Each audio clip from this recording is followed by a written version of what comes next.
오늘 말씀 요한복음 1장 19절에서 34절 이렇게입니다. 우리 같이 한 목소리로 읽도록 하겠습니다. 시작.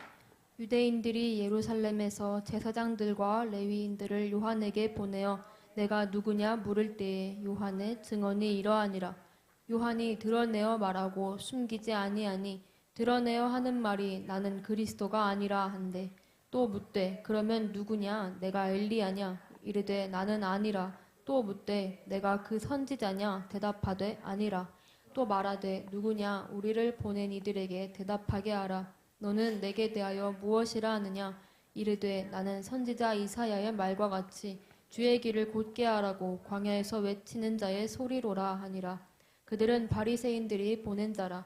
또 물어 이르되 내가 만일 그리스도도 아니요 엘리야도 아니요 그 선지자도 아닐진데 어찌하여 세례를 베푸느냐.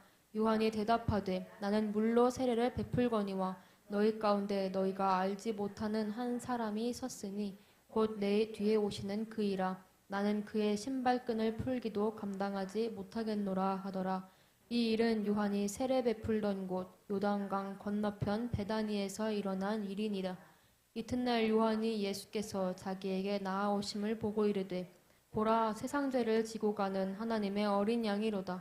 내가 전에 말하기를 내 뒤에 오는 사람이 있는데 나보다 앞선 것은 그가 나보다 먼저 계심이라 한 것이 이 사람을 가리킴이라.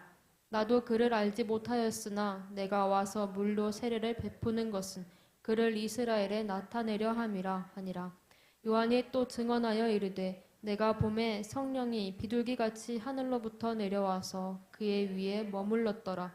나도 그를 알지 못하였으나 나를 보내어 물로 세례를 베풀라 하신 그이가 나에게 말씀하시되 성령이 내려서 누구 위에든지 머무는 것을 보거든 그가 곧 성령으로 세례를 베푸는 이인 줄 알라 하셨기에 내가 보고 그가 하나님의 아들이심을 증언하였노라 하니라.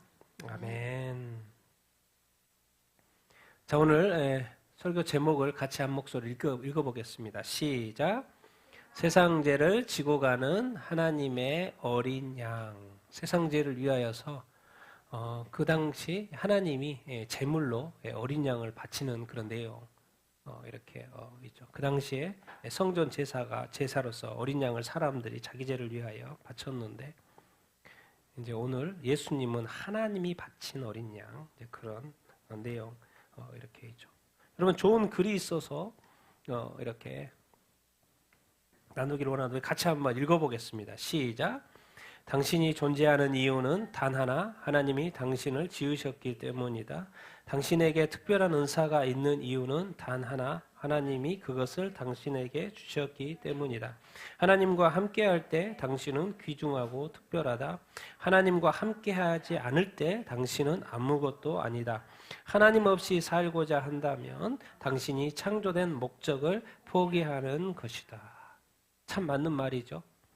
우리가 존재하는 것은 하나님이 우리를 만드셨기 때문에 존재하고 있는 거예요. 우리가 특별한 것은 하나님이 이런 어떤 이 땅에서 이렇게 살아가고 있잖아요. 살아갈 수 있는 힘을 주신 것은 하나님이 그것을 우리에게 주셨기 때문에. 그래서 하나님이 우리와 함께할 때 우리가 귀중하고 특별한 거죠. 만약에 우리가 하나님과 함께하지 않는다면 우리는 아무것도 아니라는, 이것이 정말 와닿습니까? 그러니까 지금 세상 속에서 살아가고 아직도 불신자로 하나님을 믿지 않고 살아가는 사람은 하나님이 그 자신을 만들었는데도 잊어버리고 하나님이 자기 자신에게 재능을 줘서 부귀영화로 이렇게 아름다운 집에서 좋은 삶을 살게 했는데 그것을 하나님이 주신 것을 기억하지 않고 하나님과 함께하지 않는데도 자기는 소중하다고 말하고 귀중하다 말하고 특별하다 말하고 하나님과 함께하지 않으면 하나님의 결론 너는 아무것도 아니야. 그래서 지금 하나님의 이 세상에 각 사람에게 되는 하나님이 각각의 삶을 기록하고 있는데 그 사람에게는 뭐요? 하나님에게는 nothing, 아무것도 아닌 거예요. 우리가 예수님을 이렇게 믿고 하나님을 믿는 것이 얼마나 감사한지 그래서 이런 지식을 갖는 것이 하나님과 함께하는 삶이 얼마나 중요한 것이 우리를 지으신 우리에게 재능을 주신 이 땅의 삶을 허락하신 그 하나님 안에서 우리가 살아갈 때 우리가 귀중하고 특별하다는 것. 그래서 하나님 없이 우리가 살고자 한다면 하나님이 나를 이 땅에 만드신 그 목적을 뭐죠? 포기하는 것이고 포기하는 거라는 것을 우리가 기억하며 사는 우리가 되기를 예수님의 이름으로 축원드립니다. 그러니까 우리의 삶에는 늘 누구를 찾아야 되는 거예요? 하나님을 찾아야 되는 거예요. 이 세상에 가장 기쁜 것이 무엇이 돼야 되는 거예요? 하나님을 예배하는 것이 돼야 되는 거예요. 이 세상에 무엇이든 뭘 다 제쳐놓고 하나님을 예배하는 것을 여러분 포기하시면 안 됩니다. 오죽했으면 하나님이 그걸 다 하시고 안식이라는 날을 따로 만들어가지고 강제로 쉬게 하고 하나님이 법을 만들어서 하나님을 예배하는 안식일을 만들어 놨겠습니까? 또 이 시간 우리가 주중의 하루 이 주일날 또 하나님께 와서 예배 드리고 이렇게 있지 않습니까? 이것을 우리가 단순하게 생각하지 않아야 합니다. 우리가 다 하나님을 찾고 하나님께 감사하면서 하나님과 함께하는 삶을 사는 여러분들 다 되기를 예수님의 이름으로 축원드립니다. 그래야지만 우리의 인생에 의미가 있다라고 우리를 창조하시 우리가 이 땅에 사는 그 의미가 있다라는 것을 우리가 다시 한번 기억하고 넘어갔으면 좋겠습니다. 여러분 지난주에 우리가 말씀 배운 거 뭐죠? 말씀이 육신이 되었다. 말씀이 하나님이고 예수님인데 육신이 되었다. 사람이 되었다. 왜 그러세요? 왜 이렇게 육신이라는 단어를 썼다고 지난주에 가르쳐줬죠? 무엇 때문에? 그 당시 어떤 문화 때문에? 어떤 이단 때문에? 영지주의. 그렇죠? 다 하나하나의 선택, 단어의 선택 이런 것도 의미가 있죠. 구약은 율법입니다. 근데 그 율법의 어떤 순종이 채워지지 않았고 이제는 무슨 시대? 은혜의 시대. 구약에는요 하나님이 바로바로 처벌합니다. 그리고 심지어 나라가 나라의 죄가 쌓이면 하나님은 이스라엘조차도 벌해버려요. 그래서 그 땅에서 쫓아내버려요. 그래서 구약에 보면 아주 무서워요. 맨날 하나님이 그냥 바로바로 심판해버리니까. 개인이 심판하면 바로. 그리고 나라가 심판하면 그 나라에 죄가 쌓이면 그냥 나라를 통째로 떠나게 만들어 쫓아내버려요. 그런데 이 땅에 예수 그리스도가 오신 이후부터는 예수님이 우리의 죄를 담당하고 무슨 시대라는 거예요? 은혜의 시대라는 거예요. 그래서 바로바로 심판하지 않아요. 그리고 뭐라 그래요? 용서하라 그래요. 70번에 70번, 7번에 70번이라도 용서하라는 거예요. 왜 그러겠어요? 지금은 구원받을 때고 은혜의 때이기 때문에 그렇습니다. 이제 심판은요 몰아서 한다는 거예요. 그리고 한 가지 심판이 있다는 거예요. 뭐요? 최종 심판, 백보자 심판, 마지막 심판이 있고 지금은 심판하면 안 돼. 지금은 예수님 구원하러 오신 것이. 그리고 예수님은 재림하실 때 심판하실 거고 이제 지금은 은혜의 시대. 그래서 무조건 용서해야 되고 무조건 사랑해야 되고 무조건 품어줘야 되고 이게 이해가 됩니까? 예수님이 우리를 지옥까지 않기 위해서 이 땅에 왔죠. 그런데 스스로 지옥을 만들면 안 되죠. 왜? 법이라는 건 사실 지옥 같은 거거든요. 왜? 안 지키면 바로 심판이기 때문에. 우리가 이 땅에서 죄를 보면 경찰이 바로 와가지고 잡아가지고 또 법원을 통해서 우리 감옥에 가야 되잖아요. 그런데 예수 그리스도로 말미암아 우리가 지금 은혜를 누리고 있다. 이제 은혜를 받은 우리가 또 누군가에게 그 죄인에게도 율법식으로 대하면 안 된다는 거예요. 은혜를 베풀어야 된다. 용서해야 된다. 이제 그런 말. 그런 시대라는 거. 그래서 예수님께서 이 땅에 오셔가지고 하나님에 대해서 드러낸다는 거. 자, 이런 말씀을 막 이렇게 하고 있는데 이제 요한이 하고 있으니까 요한이 도대체 누구냐? 그 당시에 난리가 난 거죠. 사람들이 막 요한한테 막 몰려가고 막 세례받고 막 죄를 회개하고 난리가 난 거예요. 그러니 지금 이 산헤드린의 이 공회 의원들도 도대체 저 누구야? 당연히 성전을 찾아와야 되고 바리새인들을 찾아와야 되고 교회 종교지도를 찾아와야 되는데 사람들이 막 요단 가는 거 가고 막 세례요한으로 가고 도대체 뭔 일이야 도대체? 넌 누구냐? 지금 그거예요 지금 내용이. 같이 읽겠습니다. 시작. 유대인들이 예루살렘에서 제사장들과 레위인들을 요한에게 보내어 내가 누구냐 물을 때 요한의 증언이 이러하니라. 요한이 드러내어 말하고 숨기지 아니하니 드러내어 하는 말이 나는 그리스도가 아니라 한데 또 묻되 그러면 누구냐 내가 엘리야냐 나는 아니라 또 묻되 내가 그 선지자냐? 대답하되 아니라. 또 말하되 누구냐? 우리를 보낸 이들에게 대답하게 하라. 너는 내게 대답하여 무엇이라 하느냐? 이르되 나는 선지자 이사야의 말과 같이 주의 길을 곧게 하라고 광야에서 외치는 자의 소리로다 하니라. 그들은 바리새인들이 보내는 자라. 그러니까 그 당시에 리더십의 입장에 있는 이 바리새인들, 그리고 사내들인의 공회에 그 유대 종교 지도자들 궁금한 거예요. 왜? 인기가 지금 다 어디로 가고 있냐면 세례 요한으로. 그리고 사람들이 회개하라고 도 진짜 회개를 하네. 그리고 요단강에서 막 세례를 이렇게 받네. 그러니까는 그 당시에 이 사내들이네, 또 이 성전에서 제사하는 제사장들, 그리고 거기서 도와주는 레위인들, 그래서 이제 파송을 하는 거죠. 확인 좀 해보라는 거예요. 이 바리새인들이 확인 좀, 도대체 너 누구냐? 너 누구냐? 지금 우리가 기다리고 있는 그 그리스도냐? 메시아냐? 우리가 올 걸로 알고 있는데, 예언되어 있으니까 올 걸로 알고 있는데, 정말 너 메시아냐? 너 그리스도냐? 너 엘리야냐? 선지자냐? 아니라 그러니까 자꾸 분들 엘리야냐? 그 말라기에, 구약의 맨 마지막 성경 말라기에 온다고 하는 그 엘리야냐? 아니라 그래요. 사실은 이제 엘리야가 맞죠. 예수님은 그 엘리야야, 말라기에서 예언한 그 엘리야라고 말하는데, 여기서의 그들의 의미는 뭐였냐면, 그 당시에 유대인들이 무엇을 믿고 있냐면, 엘리야는 이 땅에서 죽었어요? 안 죽었어요? 안 죽었어요. 그리고 어떻게 했어요? 불말과 불병거로 승천을 했죠. 그러니까 그 승천한 엘리야가 올 거라고 믿고 있었던 거예요. 그 당시 사람들은. 그러니까 너가 그 승천한 엘리야, 다시 온 엘리야냐? 물어본 거예요.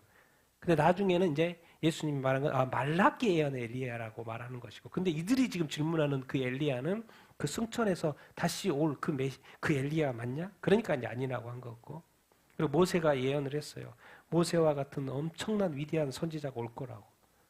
야, 너 그 모세가 그 예언한 너 그 선지자냐? 뭐 다 아니라고 그러는 거예요. 그 당시에는 어떤 생각들이 있었습니까? 그 당시에는 로마 시대, 로마의 압제, 세금 다 바치고 막 힘들어. 로마 총독이 다스리고 이렇게 있고. 그래서 이 메시아가 오는 것에 대한 어떤 대망함이 있었는데, 그것은 메시아가 오시면 뭐예요? 우리를 로마 압제에서 해방시켜 줄 것이다. 이런 어떤 정치적인 메시아. 근데 성경적인 메시아로 이렇게 생각하지 않고, 어느 순간 이들도 타락해서 이 로마의 압제를 해서 해방시켜줄 정치적인 메시아로 바라고 있었던 것이었죠. 그런데 지금 요한이 나타나서 막 이런 일을 하니까 너 그 메시아 맞냐? 너가 그 메시아야? 그렇게 말을 이렇게 한 거죠.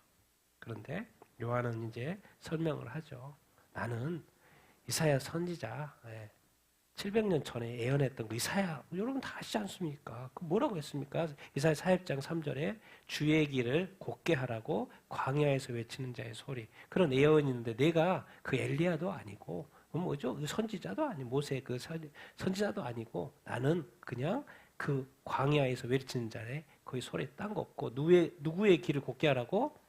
주님의 길을 곧게. 그러니까 주님이 온다는 이야기고, 자기가 이제 주님이 아니라는 이야기겠죠. 그래서 우리가 이제 이런 것에서 생각해 볼 수 있는 것은, 그들은, 바리새인들은 요한이 지금 어떻게 보면 뜨는 거예요. 사람들에게 막 회개하고 난리가 났어요. 그러니까는 그들은 누구한테 관심이 많은 거예요? 요한이. 너 누구야? 너 도대체 너 누구야? 그리스도냐? 엘리야냐? 선지자냐? 우리는 늘 그것에 관심이 많아요. 우리 사람들의 관심이 많죠. 근데 요한은 어디에 관심이 있어요? 누구한테 관심 있어요? 예수님. 예수님이 누군가를 드러내고 싶어. 내가 왜 존재하는데, 내가 왜 여기에 있는데, 내가 왜 일을 하고 있는데, 내가 왜 물세를 주고 있는데, 누구를 알려주려고? 예수님을 살려고. 우리 사람들은요, 너 누구야? 조금만 유명해져도 그 사람에게 관심 있고. 다 주님 안에 있는. 그러니까 우리가 이 땅에서의 사람들은 늘 겸손해야 합니다. 특별한 우리 교회의 사람들은, 예수님을 믿는 사람들 늘 겸손해야 돼요. 우리는 항상 누구를 드러내는 존재예요? 예수님이에요. 그래서 예수님처럼 자기를 왕 삼으려고 할 때 그냥 도망가고, 목사님의 이름이 높아지려고 할 때요, 도망가야 돼요. 목사님의 이름을 높이려고 할 때요, 분명히 말해야 돼요. 왜? 예수님의 그 영광을 가로채면 안 되거든요. 왜? 예수님이 살려줘가지고 지금 사역하고 있는데 그 예수님의 그 영광을 누군가가 인간이 취한다? 있을 수 없는 거야. 있을 수 없는 거야. 우리가 늘 어떤 포인트를 항상 이렇게 핵심을 잊어버리면 안 돼요. 나도 어떤 누군가에 관심 있는 건가? 아니면 정말 예수님에게. 그래서 항상 리더가 또 이렇게 우리 성도들이 그 예수님의 그 중심의 그것을 늘 틀어뜨리면 안 됩니다. 흐트러뜨리 말을 해서도 안 되고 흐트러져서도 이렇게 안 되는 거죠. 그래서 정확히 세례 요한은 나는 다 아니야 나 아니고 참 놀랍게도 예언이 되었죠. 광야에서 외치는 자의 소리가 그게 나야 이렇게 설명을 이렇게 하고 이렇게 있죠. 근데 이제 궁금한 게 있어요. 세례는 함부로 베푸는 게 아니거든요. 근데 왜 세례를 베푸는 거예요? 그래서 질문을 던지는 거죠. 같이 읽겠습니다. 시작. 또 물어 이르되 내가 만일 그리스도도 아니요 엘리야도 아니요 그 선지자도 아닐진데 어찌하여 세례를 베푸느냐? 요한이 대답하되 나는 물로 세례를 베풀거니와 너희 가운데 너희가 알지 못하는 한 사람이 섰으니 곧 내 뒤에 오시는 그분이라 나는 그의 신발끈을 풀기도 감당하지 못하겠노라 하더라. 왜 그 유대에게는 이렇게 세례가 있었죠. 세례 의식이 이렇게 있었어요. 어쩔 때 세례 의식을 합니까? 예. 이방인이 유대교로 개종할 때 세례식을 해요. 그런데 지금 세례 요한이 나타나가지고 회개하라고 하면서 세례를 막 이렇게 주는 거예요. 유대인에게는 세례를 주는 게 아니거든요. 이방인이 유대인으로 개종할 때 세례를 주는 건데 막 회개하라고 사람을 회개하라고 했더니 회개를 하고 그 회개한 사람들에게 뭘 자꾸 주는 거예요. 요한이 세례를 주는 거예요. 세례를 이렇게 주는 거예요. 야, 너가 지금 뭔데 지금 무슨 자격으로 네가 지금 막 유대인에게 세례를 주냐? 넌 도대체 누구냐? 궁금한 거예요. 지금 이것도 아니고 저것도 아니라는데 어째 지금 네가 세례를 베푸냐? 그 말이에요 지금. 유대인에게 네가 왜 세례를 줘? 근데 요한님 그러는 거죠. 나는 뭘로 세례를 준다는 거요? 물로 세례를 주고 바로 이제 주제를 바꾸죠. 나는 물로 지금 세례를 줄 뿐인 거고 너희 가운데 누군가가 니들이 알지 못하는 사람이 있고 또 자기 뒤에 요한 뒤에 오시는 누군가가 있는데 그분은 너무 대단해가지고 내가 그들의 신발끈을 풀기도 감당하죠. 아니 도대체 그 사람이 누군데? 네가 어떻게 신발끈도 못 풀 정도로 대단한 사람이야? 근데 그분이 있다라는 거예요. 근데 사람들이 지금 그것을 알지 못한다고 이렇게 말을 이렇게 하고 이렇게 있습니다. 그래서 요한이 지금 자기는 물세례 준다고 했는데 그 물세례는 다른 곳에서 보면 마가복음에 이렇게 표현이 되어 있죠. 같이 읽겠습니다. 시작.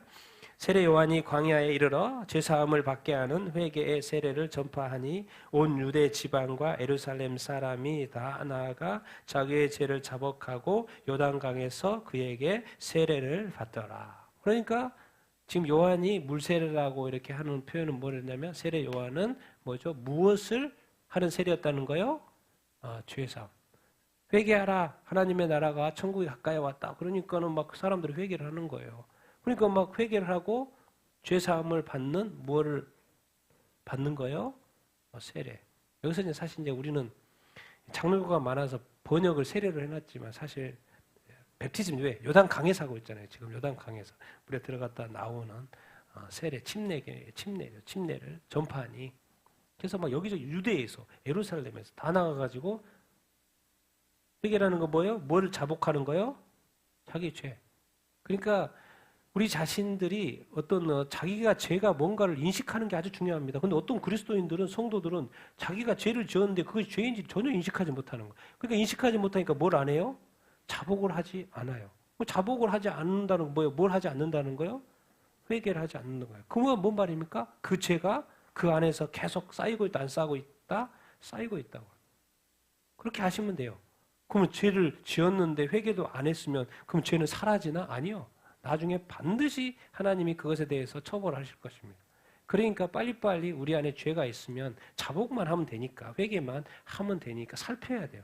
혹시 내가 오늘 지은 죄가 없나? 그러니까 그게 욥이라는 거죠. 욥은 자기 자신의 죄뿐만 아니라 자기 자식들 죄까지 챙겼다니까요. 왜? 자기 자식이 밖에 나가서 뭔 일을 하는지도 모르겠는데 분명히 이 아들은 아직 어려서 죄를 지었을 거야 라고 생각하고 제사를 지내는 거예요. 번제를 드리는 거예요. 왜? 아버지 입장에서 자식이 죄 가운데 있으면 안 되니까. 왜? 여러분 누구예요? 하나님을 예배하는 사람이니까. 거룩한 사람을 추구하니까. 그래, 그런 정도의 어떤 관점. 그런데 요즘에 그리스도인은 어때요? 자기 죄를 지었어도 말도 하지 않고 숨기고 자백하지도 않고 회개하지도 않고 예수님이 십자가에 못 박히신 이유가 죄사함 때문에 죄를 지금 없애하려고 죽었는데 그 죄를 또 계속 쌓고 있는 거예요. 예수님은 도대체 몇 번씩 십자가에 못 박은지 모를 정도의 그 죄악을 또 쌓고 있는데도 불구하고 자기가 인식을 못한다? 엄청나게 큰 일인 거죠. 어쨌든 오늘의 이 물세례는 왜 그래요? 뭐예요? 회개의 물세례라는 거. 죄사함을 받게 하는 죄를 자복하고 받는 회개 물세례. 근데 예수님은 이제 다른 성경 본문에서는 그렇죠. 예수님은 무슨 세례를 주시기 위해서 오신다는 거요? 성령 세례. 물세례 받았다고 만족하면 안 됩니다. 반드시 기도해야 돼요. 물세례 받은 사람. 내게 성령 세례 주십시오. 성령 세례 주십시오. 성령 받게 해 주십시오. 그러면 나 교회 안 가요. 안 떠나요. 나 성령 주십시오. 왜? 성령으로 거듭나야 천국에 간다고 그랬는데. 아니 세례 받고 교회에 등록을 했는데 죽고 천국에 못 가면 안 되잖아요.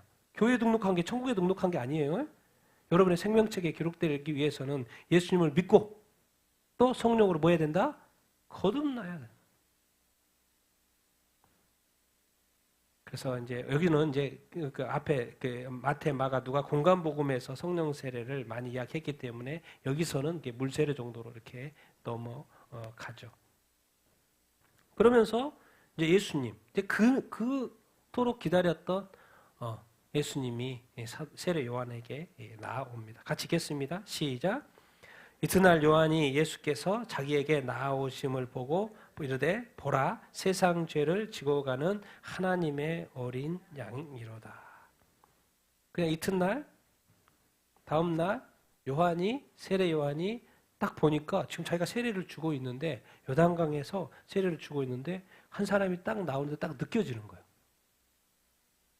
예수께서 자기에게 나오심을 보고 터지는 말이 뭐예요? 보라 무엇을 지고 간다? 세상 죄를 지고 간다. 누구의 어린 양? 하나님의 어린 양. 이런 거죠. 자기 죄를 지고 성전에 가서 자기가 드리는 어린 양 제사. 그런데 예수님을 보고는 세례 요한이 뭐라고 하냐면 누구 죄를 지고? 세상의 모든 죄를 지고 누가 드리는 거요? 하나님이 바치는 뭐요? 제물, 어린 양. 그게 누구라는 거요? 예수. 자기는 자기 죄를 위해서 어린 양을 바치는데 하나님은 세상 죄를 위해서 지금 누구를 바치는 거요? 어린 양? 예수, 자기의 아들을 바치는 것이죠. 같이 읽겠습니다. 시작. 모든 사람의 죄를 속죄하기 위하여 하나님이 친히 준비하신 어린 양 예수. 우리는 우리 죄를 위하여서 그 당시 사람들은 어린 양, 동물을 제사로 드리는데 하나님은 세상 죄를 위해서 인간을 바쳐요. 차원이 틀리죠. 그게 하나님의 사랑인 거예요. 우리는 어떻게 보면 동물적인 사랑하고 있어요. 왜? 땅에서 나가지고 땅의 습관에 익숙하고 땅의 동물을 가지고 땅의 제물을 바치죠. 하나님은 세상 죄를 위해서 하늘에서 이 땅에 보내서 그걸 아들을 제물로 바쳐요. 요한이 딱 보니까 세상 죄를 주거나 하나님의 어린 양, 하나님이 바치는 제물이 지금 자기 앞에 나오고 있는 거예요. 그분이 누구예요? 예수 그리스도. 그럼 도대체 왜 그 제물을 바쳐야 된다? 로마서 3장에 보면 설명을 해주고 있죠. 같이 읽겠습니다. 시작. 하나님이 이 예수를 그의 피로써 믿음으로 말미암는 화목 제물로 세우셨으니 이는 하나님께서 길이 참으시는 중에 전에 지은 죄를 간과하심으로 자기의 의로우심을 나타내려 하심이니. 왜 하나님은 이 어린 양 예수를 지금 바치고 있는 건가? 제물로 바치고 있는 건가? 다른 거 없어요. 하나님은 어떤 분이시라는 거요? 의로우시라는 거예요. 근데 세상에는 세상과 이 사람들은 다 뭐가 돼버리는 거예요? 죄인이 돼버린 거예요. 그러니까 하나님과 이 사람인 죄인들이 이 화합할 수가 없어요. 화목할 수가 없어요. 그래서 예수 그리스도를 화목 제물로 지금 바치는 거예요. 누가요? 하나님이. 왜? 그래야지만이 하나님이 의로우신 것처럼 이 전에 지은 죄, 인간의 과거의 죄, 원죄부터 아담으로부터 죄뿐만 아니라 세상의 모든 죄, 세상의 죄, 세상에 전에 지은 과거의 모든 죄, 다 하나님이 뭐 하신다는 거예요? 잊어버리신다는 거예요. 그래서 예수 그리스도를 믿으면, 그래서 믿음이라는 단어, 예수 그리스도를 믿음으로 말미암아 다시 우리가 하나님과 뭐가 된다? 화목이 된다. 그래서 이제 화목 제물이라는 단어. 그래서 여기에는 다 들어있어요. 하나님이 자기의 의로우심 때문에 다시 인간과 화목하기 위해서, 다시 하나 되기 위해서, 만나기 위해서, 교제하기 위하여서 이 죄를, 문제를 해결해야 되는데 그 죄의 문제를 누구를 통해서 해결한다는 거예요? 예수 그리스도를 뭐요? 바쳐가지고 해결해야 된다. 그래서 인간이 이제 죄인에서 예수를 믿으면 어떻게 되는 거예요? 의인이 돼요.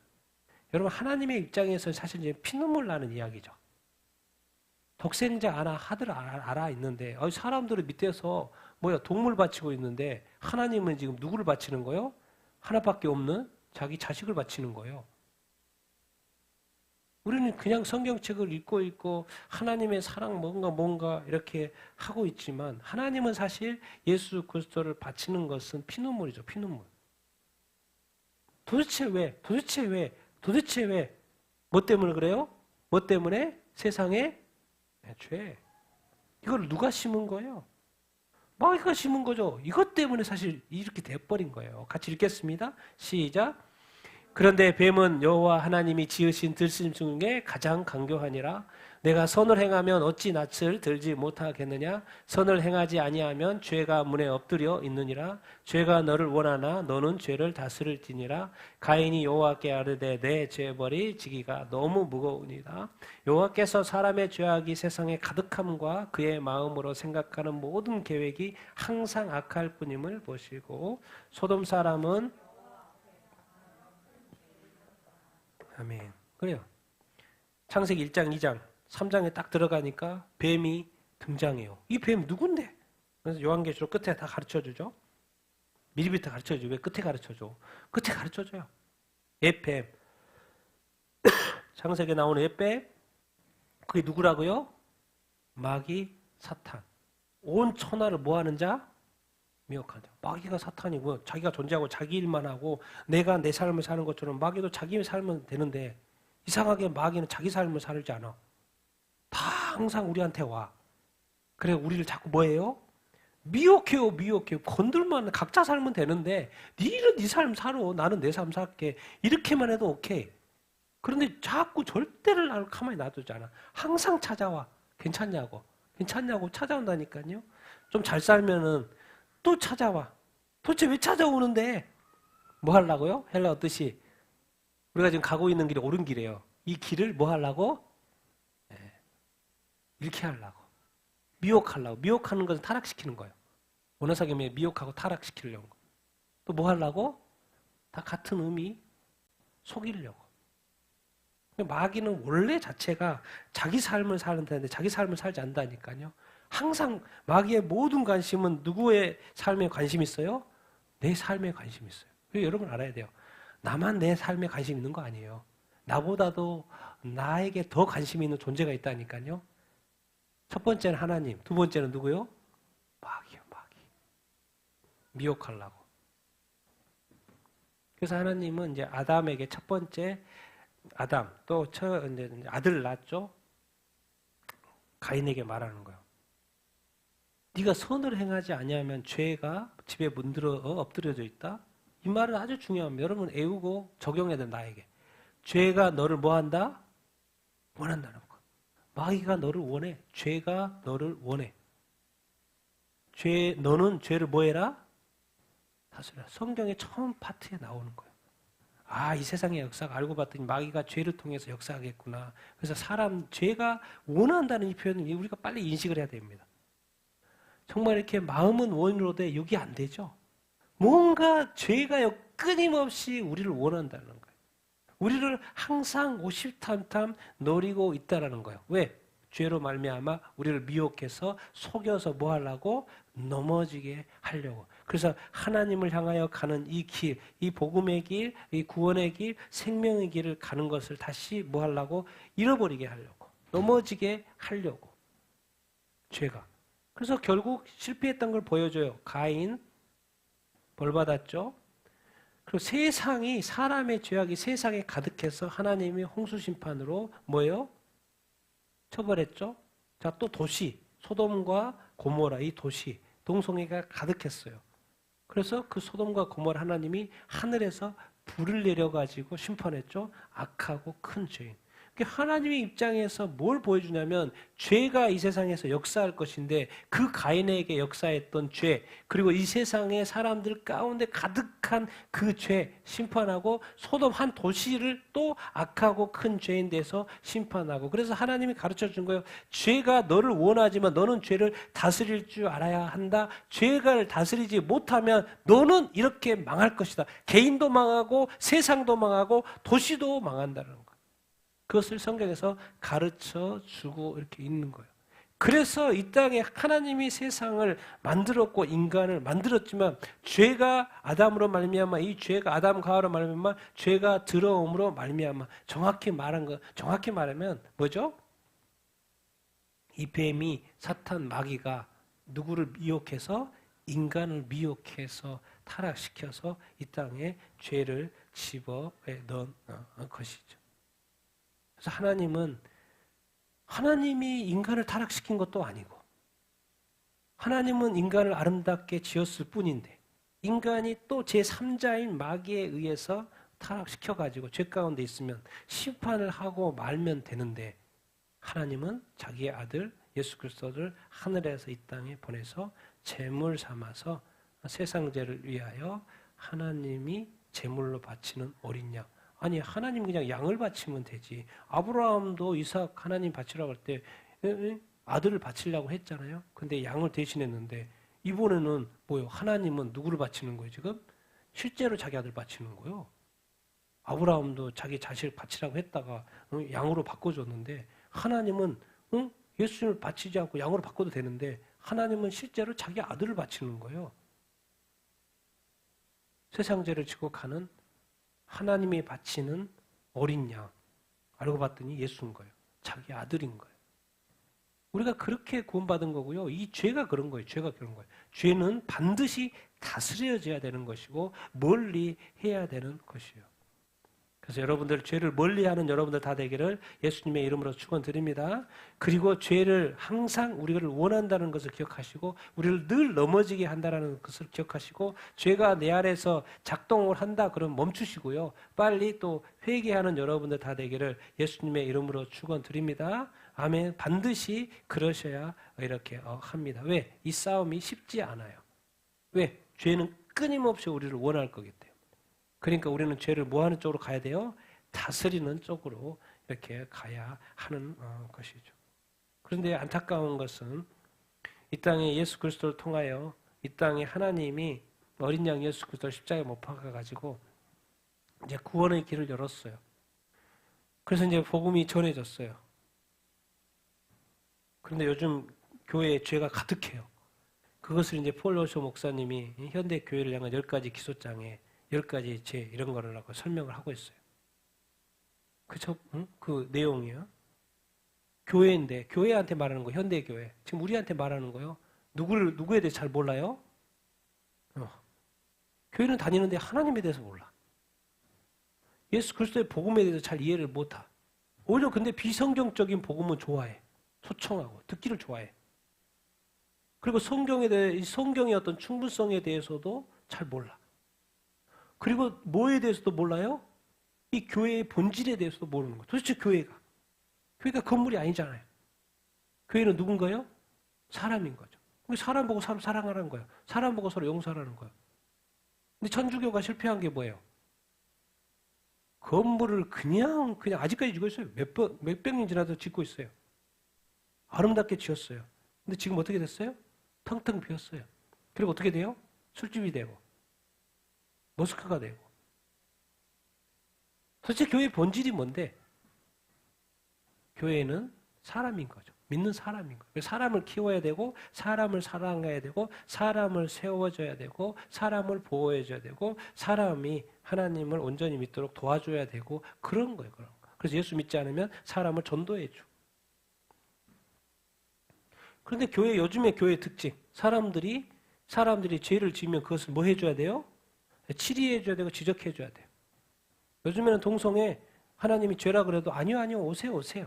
같이 예배드려요. 그리고 그분이 성경의 입장에서 하나님이 죄라고 말한 것에 대해서 절대 언급하지 않아요. 죽을 때까지. 교회가 무너져도 하지 않아요. 그래서 그냥 같이 죄 가운데서 같이 예배드려요. 예배가 중요하고 예배드리는 거 중요하죠. 우리는 터치야, 노 터치.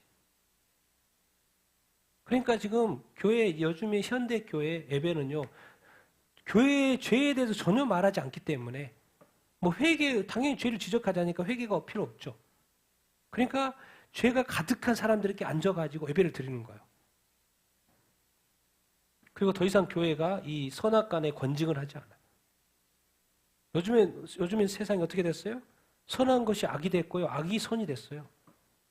힘 있는 것이 선이에요. 그것이 악이어도.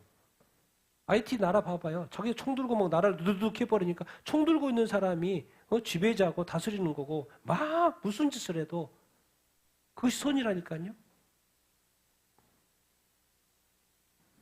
교회가 정확하게 선과 악을 가르치지 않고 또 그런 문제가 있으면 회개해야지. 목사님 무슨 죄 지으면 회개합니까 요즘에? 회개하지 않잖아요. 다른 식으로 해결하지. 힘으로 해결하지. 우리 성도들 죄 있으면 회개합니까? 정말 피와 눈물, 그런 눈물을 썼습니까? 다시는 죄를 짓지 않습니까? 구별된 삶에 대해서는 침묵. 교회만 잘 되면 되지 뭐. 성도가 어떻게 사는 것은. 예수만 믿으면 되고. 그리고 이 가정이 다 깨졌죠. 성경적인 원칙. 요즘엔 남녀의 어떤 이 가정이 그래서 자녀를 낳고 번성하고 축복하는 하나님의 원리인데 지금은 더 이상 가정은 의미가 이미 다 깨졌고 오래됐죠. 다음에 동성끼리 기도하기 때문에 자녀가 낳지 않고 엄마 아빠 그 개념도 이제 없어지고 이게 원래 하나님이 성경대로 이렇게 시작했던 그 가정에 대한 원칙들이 다 깨졌죠. 그리고 그것을 괜찮다고 법으로 만들고 그러다 보니까 확장이 되고 심지어 요즘에 목사님들 뭘 안 봐요? 하나님의 말씀 보지 않아요. 지적하는 거예요, 목사님이. 목사님 도대체 뭘 설교를 하지? 어디에서의 설교 힌트를 얻지? 저도 얼마나 많이 이렇게 정말 외국인 사역이 재밌어가지고 사역 열심히 했는데 이렇게 교회를 하다 보니까 설교할 시간들이 너무나도 많은 거예요. 설교에 대한 고민이 늘 많죠. 늘 많아요. 그래서 주님한테 질문도 또 이렇게 늘 질문도 이렇게 설교에 관한 질문도 너무나도 자주 하게 되고 왜 자주 해야 되니까. 그래서 늘 두려움과 떨림이 있죠. 하나님의 말씀에 대해서 설교하는 거에 대해서. 가끔 그래서 설교하기 위해서는 또 말씀을 봐야 되는 것이죠. 그런데 목사님들이 말씀을 잘 이렇게 먹지 않는다는 것을 지적을 하고 이렇게 있어요. 여러분 이 시대는요. 그래서 이런 시대 책이 있죠. 전에 제가 저기에다 금요기도에도 소개했죠. 무슨 시대예요? 탈기독교 시대예요. 다 기독교를 버리는 시대, 떠나는 시대. 그리고 좀 더 구체적으로 요즘 뭐예요? 교회 시대, 교회를 떠나고 있습니다. 전 세계 모든 민족에 복음을 전하라고 해서 복음이 전해졌는데 이제 탈기독교 시대, 탈교회 시대. 그럼 질문, 여러분도 그럼 교회를 떠나시겠습니까? 그럼 여러분들도 교회 믿음을 버리시겠습니까? 여러분들도 성경에서 죄라고 하는 것을 죄가 아니라고 말하겠습니까? 요즘에 목사님들, 교단들 다 죄 아니야라고 법을 만들고 있고 통과시키고 있습니다. 그거를 이렇게 성경에 말한 대로 배도라고 하는 거예요. 그럼 그것을 여러분 옳다고 할 것입니까? 여러분 천국 가는 게 중요하고 구원받는 게 중요합니다. 누구 목사님 옳고 누구 종종 쫓아다니고 그거 뭐 괜찮다고 말하는 그걸 뭐 그것이 그러니까 우리는 지금 뭐 이렇게 영적으로 깨어 있는 사람 무엇이 중요하고 무엇이 무겁고 무엇이 엄청난 거고 무엇이 가벼운 것을 정확히 아는데 요즘에 기독교인들이 뭐가 엄청난 거고 뭐가 가벼운 거고 뭐가 우습게 넘겨야 되고 근데 아무것도 아닌 것 가지고 싸우고 있고 진짜 어마어마한 일이 텄는데도 아무것도 아닌 것처럼 여기고 있어요. 왜 그래요? 이 교회가 뭐요? 영적으로 잠자고 있기 때문에 그러는 거예요. 영적으로 뒤집어질 일이 일어났는데도 불구하고 아무렇지도 않아요. 목사님도 아무렇지도 않고 교단은 우습게 그런 법을 만들어요.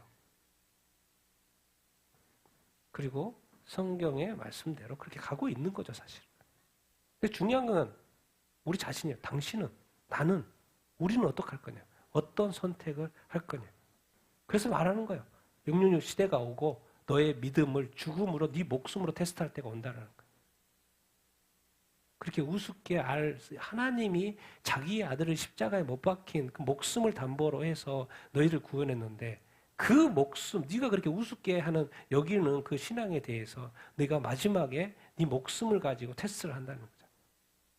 666표를 받으면 너 지옥 간다고 정말 이 표현까지 다 해놓고 근데 그걸 받지 않으면 내 매매가 하고 먹을 것이 없는데 그럼 내가 산에 가서 씨를 심어가지고 그것도 한계가 있는데 그것도 하루 이틀이지. 그럼 몇 년을 그거 어떻게 하냐고. 그럼 나무 뿌리, 북한처럼 나무 뿌리 먹고 이렇게 어쨌든 버텨야죠. 어쨌든 표를 받으면 안 된다고 그러지. 표를 받아서 뭘 먹는 게 아니라 그 자체가 안 된다고 했어요. 그럼 그것만이겠습니까? 경배하라고 그러니까. 그래서 지금 우리가 깨어있고 지금 우리가 말씀대로 살아야 되고 지금 영적으로 정말 이렇게 깨어서 신실한 사람을 살아야지. 그게 그 이후에 어떤 일에 와도 그것을 이겨낼 수 있는 것이지. 지금 이렇게 대충 살고 지금 뭐 이것도 괜찮고 저것도 뭐 이런 식으로 살아가지고요. 제가 볼 때는 100%, 아니 100%까지 아니라도 99%는 다 나가 떨어집니다. 지금 뭐 교회 배도 우습게 여기죠. 나중에 여러분 안에 목에 칼이 들어오고 총이 머리에 대졌다고 생각해 보십시오. 과연 내가 죽을까? 아니면 배도하고 조금 더 살까? 그 순간의 선택이 올 거예요. 그래서 지금은 자유의 시대, 구원의 시대, 지금은 이런 시대지만 하나님은 마지막에 모든 자유를 교회, 세상은 자유로워요. 여러분 예수 믿지 않으면요 나중에 7년 대화하는 것도 아주 자유로워요. 그냥 표 받으면 되고 그냥 일상생활 다 하는 거라니까요. 옆에서는 뭐 자연 재앙이 좀 있고 사람들이 뭐 이렇게 자연 재앙이 있고 뭐 전쟁이 일어나고 뭐 그럴 뿐이고 뭐 복잡한 일이 일어나지만 그냥 먹고 사는 거 아무 문제 없어요. 그런데 하나님을 믿는 진정으로 예수 그리스도를 믿고자 하는 사람에게는 100%의 위기가 와요. 그 선택의 순간이 온다고. 왜? 하나님은 그렇게 하신다고 그렇게 말씀하고 계시죠. 그럴 때 나는 어떻게 할 것인가. 근데 지금 이렇게 온전히 온전한 것까지는 아니더라도 내가 적어도 어떤 믿음의 어떤 50% 이상, 60%, 70%, 80%이 정도는 된 상태에서 영적으로 깨어있는 삶을 살아야지. 50% 이하 살아가지고는요. 제가 볼 때는 못 버텨요. 순간의 유익을 위해 선택을 하지 영혼의 유익은 보이지 않기 때문에 일단 살고 봐야 된다라는 그 생각. 근데 일단 살고 보자 해서 육룡시대요 표를 딱 받았다고 생각하면 끝이에요. 하나님은 그 다음부터 이제 말이 없어요. 그냥 지옥이에요. 그래서 지금도 이제 교회 배도의 시대, 탈기독교 시대, 탈교회의 시대 많은 교인들조차도 교회를 떠나고 교단에 의해 잘못된 어떤 선택에 의해서 교단이 갈리고 교회가 갈리고 하는 어떤 시대에 교회에 또 이런 지적들을 우리에게 들을 때 이것을 너무나도 무시하지 않고 또 돌아보고 내가 혹시 죄 가운데 살지 않나 그렇게 돌아보면 그래서 다시 한번 온전한 삶으로 정말 성경적인 삶으로 이렇게 돌아가야 되지 않겠습니까? 나는 여러분들이 정말 이 교회가 자꾸 세상 세속화되고 세상을 살아가는 쪽으로 간다고 할지라도 여러분 끝까지 하나님 사랑하시고 정말 여러분 끝까지 성경 사랑하시고 끝까지 성경대로 믿고 성경에 순종하여 사는 여러분들 다 되기를 예수님의 이름으로 축원드립니다. 절대로 이제 대세는요 이미 배도예요. 대세가 배도예요. 대세를 따라가시면 안 돼요. 최후의 일인이 되더라도 여러분이 만약에 성경을 알고 있고 성경대로 믿는 것이 맞다고 하면 그것을 선택하셔야 돼요. 옆에서 어떻게 하든 간에 상관하시면 안 돼요. 왜? 여러분이 믿는 믿음으로 그 결과가 나올 거기 때문에 그렇습니다. 그럼 마지막 말씀 같이 읽겠습니다. 시작. 내가 전에 말하기를 내 뒤에 오는 사람이 있는데 나보다 앞선 것은 그가 나보다 먼저 계심이라 한 것이 이 사람을 가리킴이라. 나도 그를 알지 못하였으나 내가 와서 물로 세례를 베푸는 것은 그를 이스라엘에 나타내려 함이니라. 정말 이 세례 요한도 이렇게 참 대단한 것은 예수님이 오셨을 때 금방 또 이렇게 받고 그리고 또 예수님이 자기 자신보다도 앞섰고 또 먼저 계셨다라는 표현을 사람들로 해주고 이렇게 있는 거예요. 왜? 사람들은 자꾸 자기에 집중하니까. 내가 아닌 저분한테 집중할 수 있도록 이런 새로운 표현을 써줘요. 그분이 나보다 뭐야다? 먼저 계셨다. 나는 그분을 나도 알지를 못했는데 내가 와서 물로 세례를 베푸는 것은 그를 어디에 나타내려고? 이스라엘에 나타내려고 한 뿐이다. 그 말이 뭔 말입니까? 예수님은 언제부터 계신 분이에요? 요한복음 말했잖아요. 1장 1절에 언제부터 계신 분이에요? 태초부터 계신 분. 당연히 요한보다 앞섰어요. 그래서 하도 예수님 보고 그때 예수님이 왔는데 누가복음에 다윗의 자손 하니까 내가 다윗의 자손이야? 내가 다윗보다 먼저 있었어. 자기가 설명하잖아요. 예수님이 다윗의 자손 아니라고 말하는 거죠. 그러나 혈통적으로는 다윗의 자손인데 사실은 다윗보다도 내가 먼저 있어서. 그래서 누가복음에서 말씀 인용하는 것을 뭐라 그랬어요? 예수님이 주님이라고 했다는 거예요. 다윗이 주님이라고 했다는 거예요. 다윗이 예수님 보고 주님이라고 했다는 거예요. 그럼 당연히 먼저 있었잖아요. 이런 표현 말씀 인용하면서 설명해 온 거예요. 예수님 다윗 자손. 그러니까 우리가 늘 조심해야 돼요. 우리가 이제 교회 목사님 같은 경우는 설교가 유명한 설교자가 이렇게 되면 어떻게 돼요? 목사님이 너무 이렇게 높아지죠. 너무 높아지고 이름이 나고 그러면 그때 뭐 해야 되는 거예요? 그다음 뭐 해야 돼요? 겸손하고 또 누구를 높여야 돼요? 예수님을 높여야 돼요. 자기에게 집중되는 것, 주님이 주신 능력으로 일하는 것 뿐이지 그냥 주님을 섬기는 종일 것 뿐입니다. 주님을 높여야 합니다. 끝까지 겸손해야 되고 이 세상에 지금부터 영원까지 내 이름이 높아질 일은 없어요. 오직 예수 그리스도의 은혜로 구원받았고 이제 예수 그리스도의 이름을 위하여 나라를 위하여 살 뿐입니다. 그래서 오직 내가 교회로서 성도로서 할 일은 딴 거 없어요. 그것이 목회자든 성도이든 오직 뭘 전파할 뿐이에요? 그리스도의 이 구원의 복음을 전파할 뿐이요. 나는 그를 예수 그리스도를 이스라엘에 나타낸다. 나는 대한민국의 이스라엘 주님을 나타낼 뿐이고 나는 타민족에 가서 예수 그리스도를 증거할 뿐이고 내가 할 일은 교회로서 할 일은 주님의 복음을 전파할 뿐인 거죠. 그러면 됐죠. 그래서 우리가 이렇게 우리가 높아질 일은 없고 늘 겸손하고 자기 자신을 낮추면서 자기 자신을 이렇게 부인하면서 주님의 이름을 높이는 삶을 사는 우리가 돼야 될 줄 이렇게 믿습니다. 나는 주의 길을 걷게 하려고 보낸 그런 존재야. 광야에 외치는 자의 소리야. 내가 예수 그리스도를 이렇게 믿는 것은 나의 만족은 주님이야. 주님 때문에 내가 만족해 사는 것이고 내가 교회 다니는 것은 하나님을 예배하기 위해서 다니는 것이고 내가 남은 삶 어떻게 살 것인가? 주님의 복음을 위하여 주님의 나라를 위하여 주님의 이름을 위하여 살 뿐인 것. 근데 놀라운 것은 영적인 관점에서 이런 것이 어떤 사람에게는 아직도 미성숙한 우리 그리스도인들에게는 그것이 약간 부담처럼 느껴져요. 어떻게 저렇게 살지? 어떻게 저렇게 살지? 근데 제가 말하는 지금 이 순간에서의 이 말은 의미는 뭐예요? 영혼이 기뻐 뛰어요. 왜? 내가 주님을 높이고 있으니까. 내가 주님을 위해서 살 수 있다고. 내가 주고 퍼주고 주님을 위해 살고 살아도 내 이 은혜를 다 갚을 수가 없는데 조금이라도 더 주님을 위해 섬기고 주님의 이름을 높일 수만 있다면 나는 더 기쁘고 더 즐겁고 더 행복하고.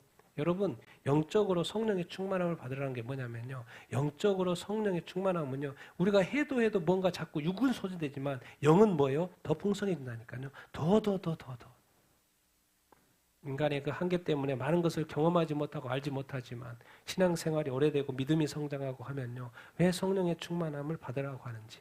살아도 써도요. 이상하게 이 영이 더 살아나요. 더 기뻐해요. 더 행복해져요. 여러분 그런 어떤 수준의 어떤 영적 성령의 충만한 그런 존재가 돼야 되지 않겠습니까? 여러분 우리의 삶은 딴 거 없어요. 성령의 충만함을 받아서 교회된 자로서 구원받은 자로서 오직 주님의 이름을 높여드리고 주님의 복음을 왜? 구원의 복음이니까 전파하면서 살게 뿐입니다. 그리고 주님이 하신 말씀에 서로 사랑을 했으니까 서로 순종하며 살고 지금 은혜의 때라 그랬으니까 은혜를 베푸고 용서하며 이렇게 사는 거예요. 심판은 몰아서 한다니까요. 근데 그 몰아서 하는 심판은 뭐예요?